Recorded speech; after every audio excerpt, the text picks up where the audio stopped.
Bismillahirrahmanirrahim. Welcome to the second lecture of OSPI and Viva preparation series for forensic medicine and toxicology. इस lecture के अंदर हम briefly cover करेंगे autopsy के जो इंस्ट्रूमेंट्स जो कि अक्सर एग्जाम में आपसे पूछे जा सकते हैं और उनकी आइडेंटिफिकेशन से रिलेटेड पॉइंट्स और उनके जो यूजेस हैं जो कि आपसे OSPI वाइवा में यूजुअली आपसे जो है वो नॉन ऑब्जर्व स्टेशंस के अंदर जो है वो पूछे जाते हैं। सबसे पहले आ जाता है हमारे पास स्कैल्पल। ये एक स्कैल्पल का ब्लेड है। ये आप लोगों ने अक्सर क्लिनिकल प्रैक्टिस के अंदर भी बहुत कॉमनली आपने देखा होगा। It's a surgical scalpel and the blade usually यहाँ पर इसके साथ जो है वो फिक्स होता है। तो अगर आपके पास ये चीज़ आ जाए तो आप इसको स्कैल्पल लिख सकते हैं। अमूमन कुछ स्कैल्पल्स जो होते हैं उनके साथ ब्लेड एक ही पीस में जो होता है वो कंबाइंड होता है, तो उसको भी आप स्कैल्पल जो है वो लिख सकते हैं। स्कैल्पल की यूजेस देख लें कि it is used to incise skin, muscles and viscera. General dissection के लिए जो है ये स्कैल्पल इस्तेमाल की जाती है। This is a curate. Curate की पहचान ये होती है कि इसके एक एंड के ऊपर ये एक स्कूप के जैसा स्ट्रक्चर होता है। क्यूरेट आप यूजुअली आप क्लिनिकल प्रैक्टिस के अंदर यूज करते हैं। एक प्रोसेस होता है that is known by the name of curettage. Curettage is basically using a curette to remove dead tissue by scraping or scooping. या अगर आप ये पोर्शन देखें क्यूरेट का तो this is like just like a shape of a scoop. इसके अंदर से आप इसको जैसे स्कूप यूज किया जाता है उसी तरह आप डेड टिश्यू इससे स्क्रैप ऑफ करते हैं, इससे रिमूव करते हैं। स्कल सॉ आ गई जी। स्कल सॉ बिल्कुल एक आम सॉ के जैसी लगती है। इसके ये दांत आगे यहाँ पर शार्प मौजूद हैं और ये इसका हैंडल है। स्कल सॉ नाम से पता लग रहा है कि this is use to saw off the skull. अब यहाँ अगर आपको स्कल सॉ दे दी जाती है तो उसमें से नेक्स्ट क्वेश्चन जो ये निकलता है कि आपसे ऑटोप्सी के इंसिजन्स प्राइमरी सेकेंडरी पूछे जा सकते हैं या आपसे मेथड पूछा जा सकता है कि आपने स्कल ऑटोप्सी के अंदर अगर ओपन करना है तो वो आपने कैसे करना है, which is quite clearly evident in these two pictures. This is how the skull saw is used. ये आपको ऐसे पकड़ी जाती है स्कल सॉ और इसको एक रेगुलर जो सॉ होती है उसकी शक्ल में उसकी तरह से इसको जो है वो इस्तेमाल किया जाता है। इसको अगर हम इसकी मूवमेंट की अगर हम इसकी बात करें कि स्कल सॉ यूज कैसे की जाती है तो यहाँ ये एंटीरियर पार्ट क्लेबेला जो स्कल की होती है वहां से आप सॉ करना शुरू करते हैं और पीछे और आप towards the top of the year आप मूव करते हैं और पीछे जो आपकी ऑक्सीपिटल प्रोट्यूबरेंस है वहां पर जाके इसकी जो वहां से भी आप सॉ ऑफ करना शुरू करते हैं स्कल को। ये दोनों लाइंस यहाँ मीट करती हैं और फिर आपको हैमर एंड चिजल की मदद से आप स्कल जो है उसको आप ओपन कर लेते हैं। इसके अलावा कुछ सेंटर्स के अंदर there is an electrical saw as well. Electrical saw के बारे में याद रखिएगा कि उसका भी यही काम होता है, लेकिन वो बिजली से ऑपरेट करती है और उसके एक एंड के ऊपर एक ब्लेड लगा होता है जो कि बहुत तेजी से मूव करता है, बिल्कुल ऐसे जैसे आप ये टाइलों की कटिंग के लिए जो आप सॉ यूज करते हैं। It's very similar to that. This is a hammer. नाम से पता लग रहा है, इसको कुछ लोग मैलेट भी लिख देते हैं लेकिन it's better to write hammer. Hammer जो होती है वो चीजल के साथ यूज की जाती है to break open the skull after sawing it off. Used along with chisel, ये इसका यूज है। This is a chisel. इसको हम ऑस्टियोटोम का नाम भी देते हैं।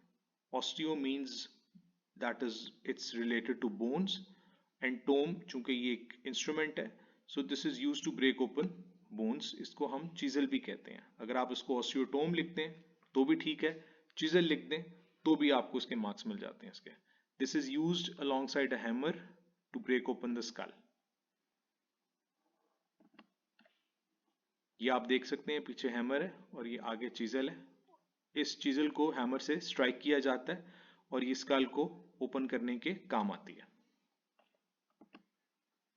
चिजल डिफरेंट टाइप्स में मौजूद होता है। अगर आप देखें ये भी एक चिजल की शक्ल है। By the way this is not an x. अक्सर स्टूडेंट्स इसको एक्स लिख देते हैं। This is a chisel.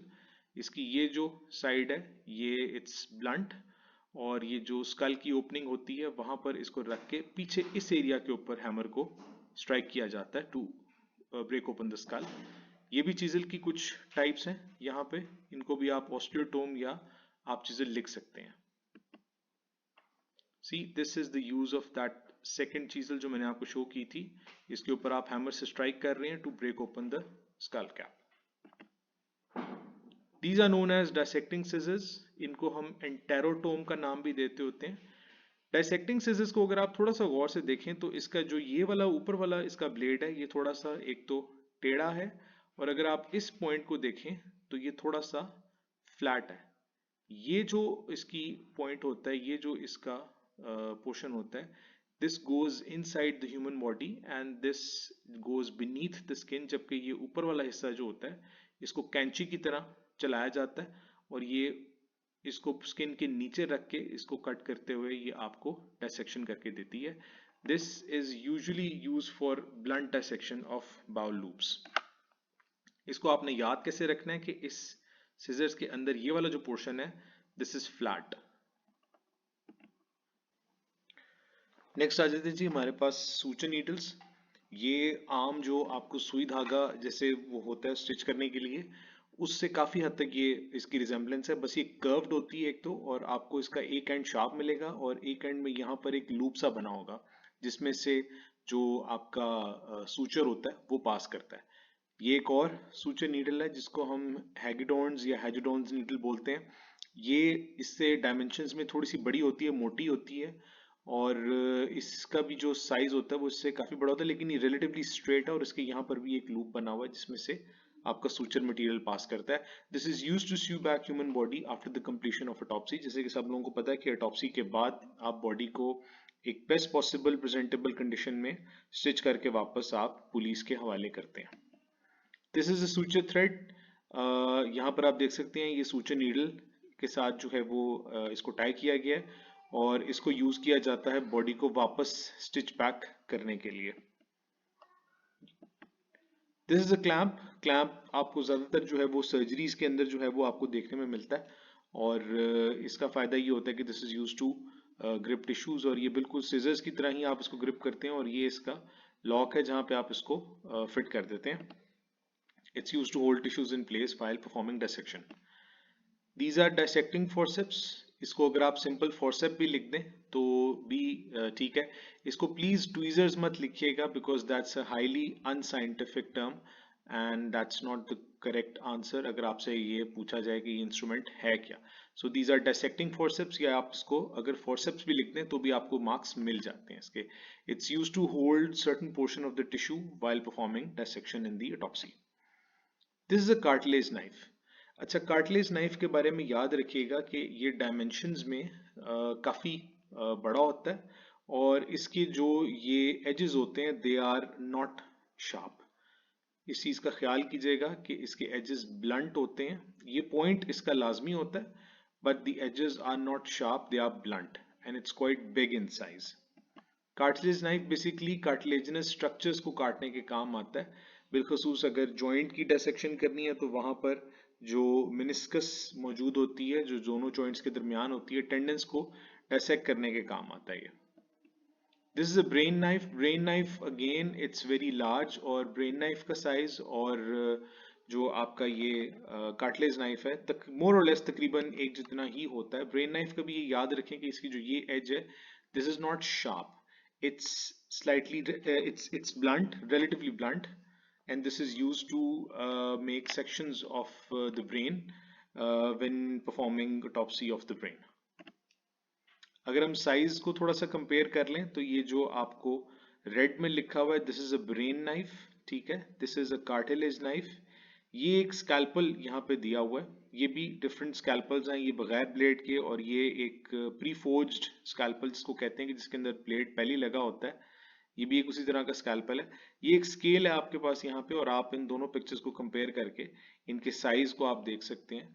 बाज़-औक़ात ऐसे होता है कि पिक्चर्स में कार्टिलेज नाइफ जो है वो आपसे पूछ ली जाती है और आप उसको जो है वो बाज़-औक़ात कंफ्यूज कर देते हो विद स्कैल्पल। तो गलत आंसर लिखने से बचने के लिए I have tried to show you guys कि अगर हम इनकी लेंथ्स के ऊपर बात कर लें तो स्कैल्पल बहुत छोटे हैं when compare to a cartilage knife and a brain knife. This is a fetoscope. ये एक बहुत प्रिमिटिव डिवाइस है और अब शायद ये जो है वो आपको ज़्यादा ना नज़र आए। अगर आप में से किसी का कोई एक्सपीरियंस है गायनी में कोई रोटेशन अगर आपने की है तो पुराने वक्तों में ये यूज़ किया जाता था फीटल साउंड्स को सुनने के लिए। इसका जो ये पोर्शन है ये आप जो प्रेग्नेंट फीमेल होती है उसके एब्डोमेन पे रखते हैं और जो फीटल साउंड्स होती हैं वो इसके थ्रू ट्रैवल करके यहाँ पर आप अपने कान को लगाते हैं तो आपको फीटल साउंड्स जो हैं वो सुनाई देते हैं। ये मेटालिक स्ट्रक्चर है, ये प्लास्टिक में भी आया करता था और इसकी शक्ल बिल्कुल ऐसे जैसे एक ये वाइन ग्लास की जैसी होती है और ये उसका एक स्टैंड है। This is a rectal thermometer. Rectal thermometer के बारे में आप लोगों को आइडिया होगा। थैनाटोलॉजी जब आप लोग पढ़ते हैं तो उसमें ये बात बताई जाती है कि आफ्टर डेथ जो टेम्परेचर चेंजेस हैं उसमें एक मेथड रेक्टम से भी टेम्परेचर लेने का होता है। तो ये इस नीडल को जो है वो रेक्टम में इंसर्ट किया जाता है और ये जो यहाँ पे इसका नीडल डायल है वो टेम्परेचर को शो करता है। Determination of body temperature through the rectal canal. This is a spinal cord extractor. ये बहुत समझ लीजिए कि ये इतना कॉमनली हमारे अटॉप्सी बॉक्सेस में भी और अब जो करंट अटॉप्सी प्रैक्टिस है उसमें भी आपको शायद ये नज़र ना आए, but then again this is use for the extraction of spinal cord. नसीबा रवान साहब की किताब में जो स्पाइनल कॉर्ड की एक्सट्रैक्शन है वो लिखी हुई है, वो ज़रूर पढ़ के जाइएगा। और ये दोनों रॉड लाइक स्ट्रक्चर्स होते हैं और इनको स्पाइनल जो वर्टिब्रल कॉलम है उसके अंदर जहाँ पे जो स्पाइनल कैनाल है उसमें इंसर्ट करके जो है वो स्पाइनल कॉर्ड को एक्सट्रैक्ट किया जाता है। इट्स वेरी रेयर और बहुत ही मुश्किल है कि ये चीज़ पूछी जाए क्योंकि ये अब स्टैंडर्ड ऑटोप्सी बॉक्सेस में आता भी नहीं और ये ज़्यादातर आपको देखने को मिलेगा भी नहीं आपको। Same goes for fetoscope. This is a headrest. Headrest हमारे ऑटोप्सी के दौरान जो होता है वो यूज़ किया जाता है। इसको सर के नीचे जो है वो रख दिया जाता है और जो सर जो हेड होता है उसकी बैक साइड जो होती है वो इस एरिया में फिक्स कर दी जाती है। This is use to stabilise the head during performing autopsy.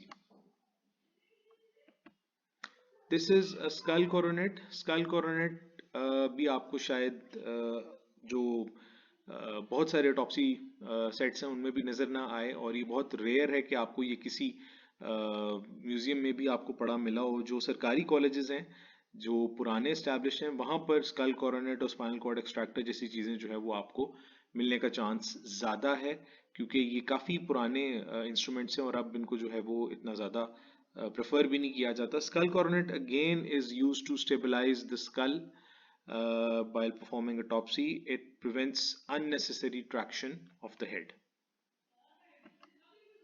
This is a spine saw. Spine saw is used to cut open the vertebral column और स्पाइनल कॉर्ड को रिमूव करने के लिए स्पाइन सॉ यूज़ की जाती है। अगर आप इसको स्कल सॉ से डिफ्रेंशिएट करना चाहें तो आप इसको बहुत इजीली कर सकते हैं। एक तो इसके हैंडल्स दो हैं और यहाँ पर जो इसके ये स्पाइनस प्रोसेसेस हैं इस सॉ के ये डबल प्रोसेसेस जो आपको हैं यहाँ पे आपको नजर आते हैं। This is use to perform dissection of the spinal cord for removal of spinal cord, sawing out vertebrae for spinal cord dissection. This is a bone cutter. Bone cutter को हम अक्सर आपने ऑटोप्सी सेट्स में भी देखा होगा। Bone cutter को हम रिब शेयर का नाम भी देते हैं या बोन शेयर्स का नाम भी देते हैं। This is just like a share और इसमें इसके दो हैंडल हैं। जैसे प्लायर्स को या आम जुबान में जिसको प्लास कहा जाता है उसको ग्रिप किया जाता है उसी तरह से इसको ग्रिप करते हैं और इससे रिब्स जो हैं वो कट ओपन की जाती हैं। रिब्स भी कट ओपन की जा सकती हैं और इससे बोन्स जो है उनको भी कट ओपन किया जा सकता है। So this is a bone cutter या इसको रिब शेयर भी आम जुबान में इसको कहा जाता है। It's used to cut open bones particularly ribs during the autopsy. This is a Catlin. Catlin is used to amputate limbs. ये भी आपको शायद इतना commonly देखने में ना मिले लेकिन this is also an instrument that is used in the autopsy और ये कुछ बड़े जो autopsy sets होते हैं उसके अंदर आपको ये मिलेगा भी। ये इसका हैंडल है और ये इसकी एक शार्प एज है along with this pointed end over here this is use just like machete या एक स्वॉर्ड के जैसे जो है उसको यूज किया जाता है, या एक एक्स के जरिए इसको यूज किया जाता है, and this is use for the amputation of limbs during the autopsy.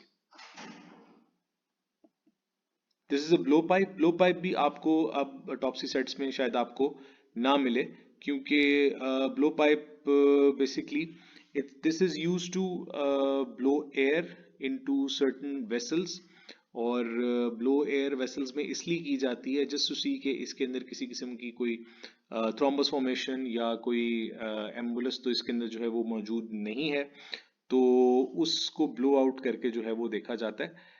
ये ज़्यादातर आपको उस वो जो एफएससी में वो जो एक डायसेक्शन होती थी उस बॉक्स में आपको ये ज़्यादा देखने को मिलता है।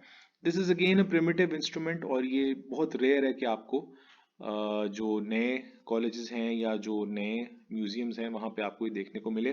पुराने जो सरकारी सेटअप्स हैं वहाँ पर ब्लो पाइप्स अभी भी मौजूद हैं। Used to look for embolism or blockage in arteries on autopsy, particularly जब autopsy of the heart जो है वो perform की जा रही हो। This concludes the autopsy instruments. I hope कि आपको ये लेक्चर फायदेमंद रहा होगा in remembering certain instruments that are used for the autopsy. इनकी पिक्चर्स आप लोग गौर से देखिएगा, इनके यूजेस आपको पता होने चाहिए, और इनसे रिलेटेड आपसे अटॉप्सी से मुतल्लिक जो है वो क्वेश्चंस पूछे जा सकते हैं अगर ये आपके अटॉप्सी स्टेशन के ऊपर आ जाता है। यूजुअली 8 जो नॉन ऑब्जर्व स्टेशन होते हैं उसमें एक या दो स्टेशंस आपको लाजमी अटॉप्सी इंस्ट्रूमेंट के ऊपर आते हैं, एक तो लाजमी आपको जो है वो इंस्ट्रूमेंट के ऊपर जो है वो स्टेशन आ सकता है। So make sure you see these instruments very carefully, you learn their names and you learn their uses, और अटॉप्सी का चैप्टर जो है वो आप ऑस्पी के लिए आप लाजमी पढ़ के जाइएगा। If you like this video, please share it with your friends. Please like this, subscribe to the channel, and stick around for more content. This was just the second lecture of the OSPI Viva preparation series of forensic medicine. Thank you so much.